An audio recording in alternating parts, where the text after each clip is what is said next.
Electoral bond को cancel कर दिया। चोरी को कानूनी रूप देने के लिए लाया गया है। मोदानी कहने का मतलब मोदी जी और अदानी जी एक ही हैं। आप अन्नदाताओं का कर्जा क्यों नहीं माफ कर रहे? बनी हुई है स्थिति ये है।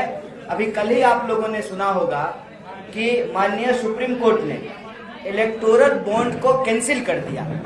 और इलेक्टोरल बॉन्ड जब आया था तब राहुल जी ने इसके ऊपर सवाल उठाया और उन्होंने कहा कि ये इस देश में चोरी को कानूनी दर्जा, चोरी को कानूनी रूप देने के लिए लाया गया है। मतलब सीधा का सीधा इसका हिसाब ये है कि तुम मुझे चंदा दो, मैं तुम्हें धंधा दूंगा।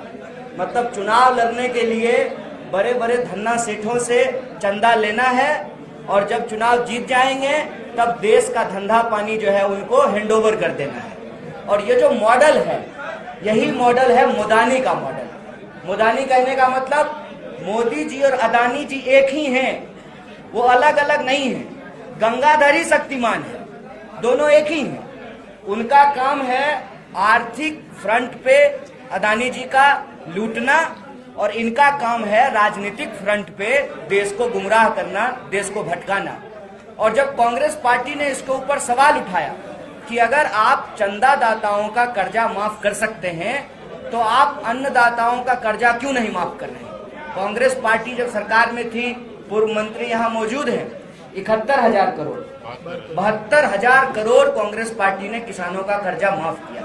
और आज जब किसान एमएसपी की मांग कर रहे हैं, जो वादा किया था सरकार के साथ, जो किसान आंदोलन हो रहा था, सरकार के साथ समझौता हुआ, सरकार ने वादा किया कि हम एमएसपी को कानूनी दर्जा देंगे।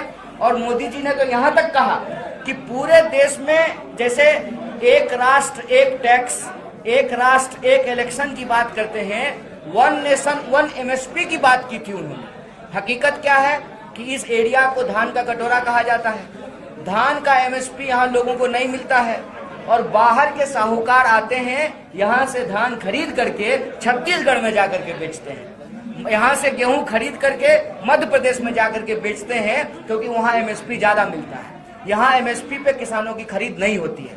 तो ये जो मॉडल है, ये जो पकोरानोमिक्स है, इस पे हम लोग सवाल उठा रहे हैं। और मजेदार बात देखिए, उल्टे चोर कोतवाल को डांटे, ये कहावत आप बिहार में सुने होंगे कि जब हमने इलेक्टोरल बॉन्ड को गलत बताया और सुप्रीम कोर्ट का निर्णय का स्वागत किया तो आज हमारा ही अकाउंट फ्रीज कर दिया। आज कांग्रेस पार्टी का सारा अकाउंट जो है फ्रीज कर दिया। कहते हैं ना, सैया भय कोतवाल तो अब डर काहे का।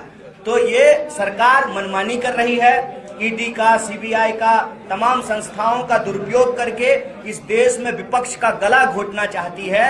बिहार में विपक्ष का गला घोटा गया है। क्यों?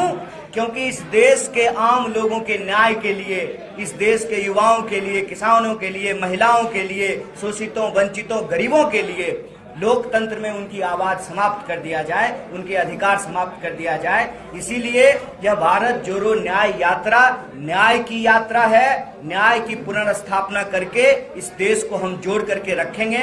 नफरत को हरा करके, अन्याय को हरा करके हम लोग न्याय की मशाल जो है जलाए रखेंगे।